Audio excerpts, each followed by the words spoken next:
नमस्ते बाल मित्रों। कक्षा 6 विषय हिंदी। हिंदी विषय में इकाई 3 समझदार नन्ही, उसके बारे में हम पढ़ाई कर रहे थे। तो पहले थोड़ा हमने लास्ट जो पिछले दर्स में देखा था वह हम फिर से थोड़ा देख लेते हैं, उसके बाद हम आगे की पढ़ाई करेंगे। तो एक नन्ही बतख होती है, वह तट पर आती है। तो तट पर वह देखती है कि एक बिच्छू होता है। वह बिच्छू दलदल में फंसा है। दलदल यानी क्या? तो जो गीली ज़मीन होती है, गीली मिट्टी होती है, उसमें हम अपना पाँव यानी कि पैर डालें तो वह अंदर धंसता ही चला जाए, यानी कि अंदर खूंच तो जाए। तो એને કહેવાય દલદલ। તો એની અંદર છે बिच्छू છે એટલે વીછી એ ફસાઈ ગયો હોય છે। तो बिच्छू है वह नन्ही से प्रार्थना करता है कि बहन मुझे बचा लो। नन्ही है वह उसको बिच्छू पर दया आ जाती है। तो वह बिच्छू को दलदल से उठाकर फिर अपने जो पास की जो सूखी ज़मीन होती है वह सूखे स्थान पर रख देती है। तो बिच्छू है उसको शैतानी सूझती है कि लाओ ना मैं उसको डंक मारूं। तो वह मस्ती में आकर वह नन्ही को डंक मार देता है। और नन्ही है वह पीड़ा से तड़प उठती है, उसे बहुत ही जलन होती है और वह पीड़ा से तड़प उठती है और बिच्छू से पूछती है, क्यों भाई तुमने मुझे डंक क्यों मारा? तो बिच्छू है वह लापरवाही से, जैसे उसको कोई फिक्र ही नहीं है, वैसे बोलता है, तो क्या करूं, डंक मारना मेरा स्वभाव है। नन्ही बोली, तुम यह गंदी आदत छोड़ दो, नहीं तो मुसीबत में कोई तुम्हारी रक्षा नहीं करेगा। तो नन्ही है वह बिच्छू को बताती है कि तुम्हारी जो यह गंदी आदत है सभी को डंक मारने की, यह आदत तुम छोड़ दो, नहीं तो किसी दिन तुम मुसीबत में आ जाओगे तो कोई भी तुम्हें बचाएगा नहीं। तो नन्ही बोली बिच्छू उसकी बात है वह अनसुनी करता है, तो ध्यान नहीं देता। नन्ही जो बोलती है, क्या बोलती है नन्ही? तो नन्ही बिच्छू को कहती है कि तुम्हारी जो गंदी आदत है वह छोड़ दो, नहीं तो मुसीबत में तुम्हारी कोई मदद नहीं करेगा। तो बिच्छू है उसकी जो यह बात है उस पर कोई ध्यान नहीं देता और अपनी माँ नन्ही है और बिच्छू है वह आगे बढ़ जाता है और नन्ही फिर से अपनी माँ के पास आ जाती है। तो नन्ही नदी में आती है, तभी माँ है वह पूछती है, किसको पूछती है? तो अपनी नन्ही बतख है उसको पूछती है, बेटी तुम कहाँ रह गई थी? तब नन्ही है वह अपनी माँ को बताती है कि माँ बिच्छू है वह दलदल में फंस गया था, तो उसे बचाती थी, तो उसे बचाने में ही मुझे देर हो गई। तो माँ है वह खुश हो गई और बोली कि यह तो बहुत अच्छा काम किया। तो माँ है हम भी होते हैं तो हम कुछ अच्छा काम करके अपने घर जाते हैं अपनी माँ के पास, तो माँ हमें भी शाबाशी देती है कि हो तो तुमने बहुत अच्छा काम किया। तो फिर माँ उसे शाबाशी देती है, धन्यवाद देती है। तभी नन्ही बोलती है, लेकिन मैंने उसे बचाया, पर उसने क्या किया? तो उसने मेरा धन्यवाद नहीं किया, पर उसने तो कि मुझे डंक मारा। तो माँ बोली कि बिच्छू अपनी गंदी आदत का गुलाम है। હવે માँ છે એ નન્હીને કહે છે કે बिच्छू છે વીછી એ પોતાની જે ગંદી ટેવ છે એનાથી એ મજબૂર છે। तुम उसे चाहे कितनी बार बचाओ, बार बार डंक मारता रहेगा। ત્યારે નન્હી છે એ માँ છે એ નન્હીને કહે છે કે તું ગમે એટલી વાર એની મદદ કરીશ અને બચાવીશ તો પણ વીછી છે તને ડંક મારતો જ રહેશે। નન્હી બોલી, माँ मैं उसकी गंदी आदत छुड़ा कर रही। હવે આપણે જોઈએ આપણી યારે કોઈ આવું વારંવાર કરે તો આપણે તો એને બોલાવવાનું જ બંધ કરી દઈએ। ત્યારે નન્હી છે એ શું કરે છે? તો એ એવું કહે છે કે ભલે મેં વારંવાર ડંખ મારે છતાં પણ હું શું તો કે એની જે આ ગંદી ટેવ છે ને ડંખ મારવાની એ તો હું છોડાવીને જ રહીશ। कुछ दिन बाद बिच्छू के प्राण है वह पुनः संकट में आ जाते हैं कि वह एक जलधारा पर नीचे गिरती है, उस धारा में जा गिरता है और डूबने लगता है। कभी डूबता है, कभी तैरता है, कभी डूबता है, कभी तैरता है। तो तभी उसे बिच्छू को लगता है कि अब तो मैं मौत मेरे सामने है, मैं मर ही जाऊंगा।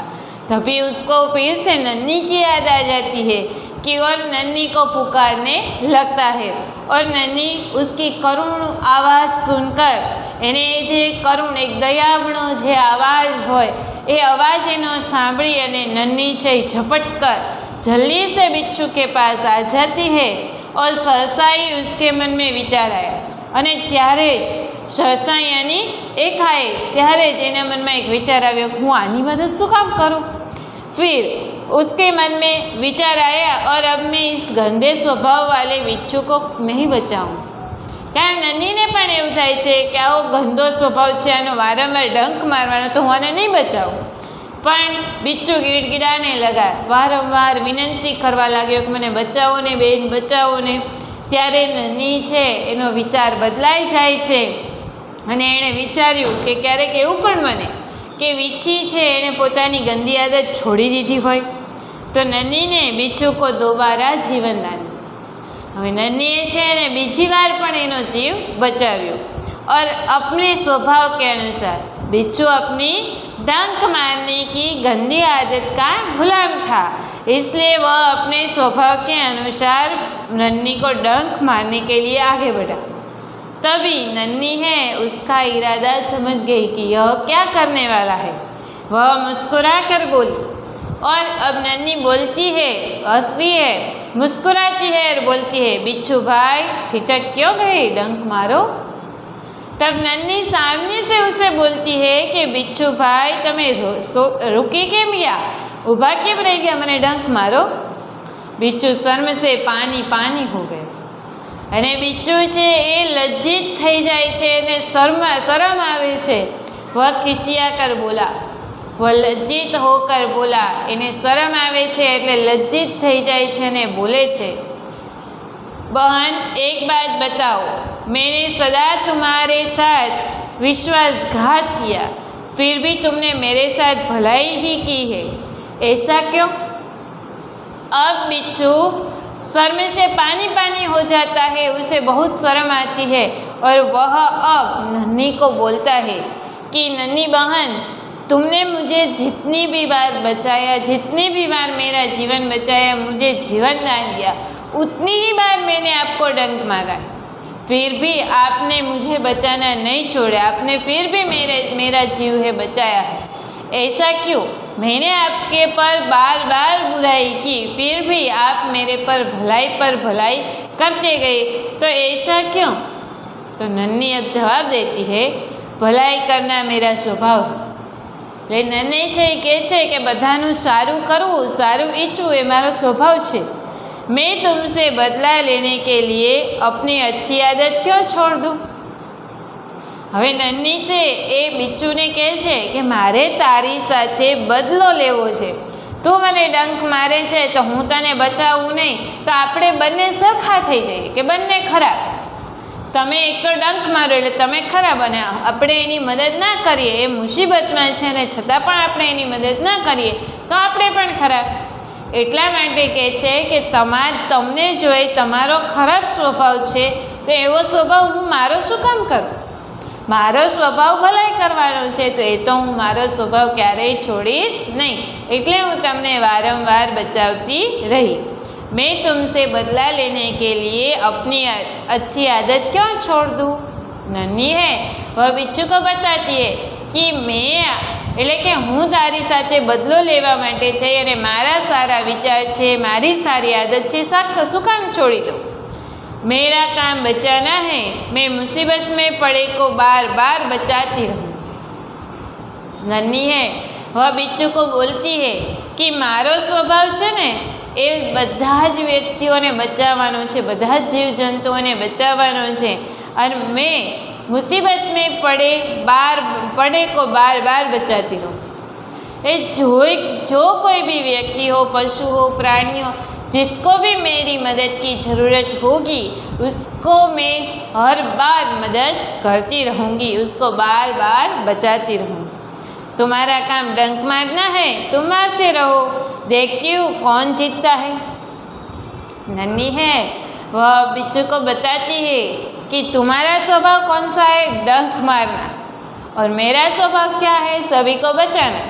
तो अब देखते हैं दोनों में से कौन जीतता है। डंक मारने वाला व्यक्ति या फिर सभी की मदद करने वाला व्यक्ति जीतता है, यह हम देखते हैं। बिच्छू पछतावे से भर गया, बोला, नन्ही बहन आज तुम जीत गई। अब जो बिच्छू है वह तो पछतावा होता है, उसे बहुत ही शर्म आती है और वह बोलता है कि नन्ही बहन आज तुम जीत गई। હવે સ્વાભાવિક વસ્તુ છે, આપણને ખ્યાલ જ હોય કે જે વ્યક્તિ ડંખ માર કરતો હોય એની પાસે કોઈ નહીં જાય, પણ જે વ્યક્તિ મદદ કરે છે એની પાસે બધા જ જવાના છે। એટલે અહીંયા બિચ્છુ છે એ હવે સમજી જાય છે અને કહે છે, અને એને પછતાવો થાય છે, ખૂબ જ એને શરમ આવે છે કે આ મારી ભૂલ થઈ ગઈ। અને ત્યારે આ જે બિચ્છુ છે એ નન્હીને કહે છે કે નન્ही बहन आज तुम जीत गई, मैं वचन देता हूँ कि अब मैं किसी निर्दोष जीव को डंक नहीं मारूँ। नन्ही की जो अच्छी आदत थी उसके कारण जो बिच्छू है वह क्या बोलता है, तो बिच्छू है वह बोलता है कि नन्ही बहन मैं तुम्हें वचन देता हूँ, वादा करता हूँ कि आज से मैं किसी भी निर्दोष जीव को कभी भी डंक नहीं मारूँगा। नन्ही खुश होकर नदी में चल दी। अब नन्ही है वह खुश हो जाती है और नदी में चल जाती है। माँ ने आज फिर पूछा और आज माँ फिर से उसको पूछती है कि बेटी कहाँ देर कर दी। आज माँ है वह नन्ही पिछली बार भी जो लेट आई थी यानी कि देर से आई थी और फिर आज फिर से देर से आई है, तब माँ उसे पूछती है कि बेटी कहाँ देर कर दी। नन्ही ने पूरी घटना बताई। अब तो नन्ही ने पहली बार भी पूरी घटना बताई थी और इस बार भी नन्ही ने पूरी घटना अपनी माँ को बताई। माँ प्यार से बोली और माँ है वह प्रेम से बोलती है, प्यारी समझदार नन्ही। प्यारी समझदार नन्ही એટલે કે समझू बता। भले लोग अपनी बार बार की भलाई से इसी तरह बुरे लोगों को भला बनाने की राह दिखाते हैं। तो यहाँ पर बोलते हैं कि जो लोग भले हैं वह क्या करते हैं, तो अपनी बार बार की जो भलाई है बार बार सभी के ऊपर भलाई करते रहते हैं और इस तरह जो बुरे लोग हैं ये बुरे लोगों को भला बनने की नई राह दिखाते हैं। नन्ही प्रसन्न होकर थिरकने लगी यानी कि नाचने लगी, खुशी से नाचती है कि आज मेरी जीत हुई, बिच्छू को मैंने सुधार दिया, उसकी गंदी आदत डंक मारने की थी वह मैंने छुड़वा दी। तो ऐसे नन्ही है वह क्या करती है, तो वह खुशी से थिरकने लगती है, नाचने लगती है। तो इस जो कहानी है इस कहानी के जो लेखक है कहानीकार वह कौन है, तो शंकर सुल्तानपुरी। यह जो कहानी हमने देखी उनके जो कहानीकार है वह कौन है, तो शंकर सुल्तानपुरी। अब इस कहानी में हमने देखा कि जो नन्ही है वह तो एक बार दलदल में बिच्छू फंस जाता है, तब वह उसको दलदल में से निकाल कर सूखे स्थान पर रखती है, पर तब बिच्छू है वह उसको डंक मारता है और नन्ही है वह पीड़ा से तड़प उठती है, पर फिर भी वह बिच्छू को जब भी मदद की ज़रूरत हो तब वह उसकी मदद करती है, उसको अकेला नहीं छोड़ देती। दूसरी बात तो वह पानी की जलधारा में जा गिरता है और नन्ही को मदद के लिए पुकारता है, तभी नन्ही है वह उसके पास जाती है और फिर से पहले तो उसको ऐसा भी लगता है कि मैं इस गंदी आदत वाले बिच्छू को क्यों बचाऊं, पर थोड़ी ही देर में उसे ऐसा भी विचार आता है कि ऐसा भी हो सकता है कि बिच्छू ने अपनी गंदी आदत छोड़ दी हो। तो ऐसा सोचकर वह फिर से बिच्छू को बचाती है।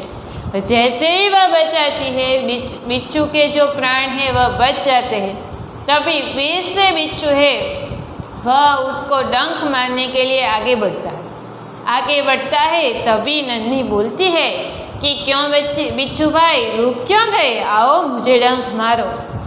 और तभी बिच्छू है वह लज्जित हो जाता है, शर्म से पानी पानी हो जाता है और वैसे ही नन्ही है वह उस पर बार बार भलाई करती है और बिच्छू है वह अपनी गंदी आदत छोड़ता जाता है। और फिर बिच्छू है वह नन्ही को वादा कर देता है कि अब से मैं किसी भी निर्दोष जीव को कभी डंक नहीं मारूंगा। तो यहाँ पर बिच्छू है वह अपनी गंदी आदत छोड़ देता है और नन्ही का जो स्वभाव है बार बार भलाई करना वह चालू रखती है। तो ऐसे इस कहानी से हमें यह सीख मिलती है कि हमारा जो बार बार भलाई करने का जो कुछ न कुछ अच्छा करने का जो हमारा स्वभाव है वह हमें छोड़ना नहीं है। चाहे कितनी भी बार हमें कोई भी व्यक्ति कितना ही बुरा कह ले या फिर कोई हमें बुरा बोल दे, फिर भी हमें अपनी जो अच्छाई है वह ऐसे ही चलते रखनी है। हमें कोई बुरा बोले कि तुम यह नहीं कर सकते, यह तुम्हारे बस की बात नहीं है, तो इस तरह यह हमें जो बुरा कहा गया है आपको वह अपनी अच्छाई में लेना है और आपको उसी कार्य को उसी व्यक्ति के सामने अच्छे से करके दिखाना है। यानी तो बुरी वस्तु को भी हम अच्छा अपने स्वभाव के अनुसार अच्छा बना सकते हैं। तो यहाँ पर हमारी इकाई 3 कहानी समझदार नन्ही यहाँ पर पूर्ण होती है।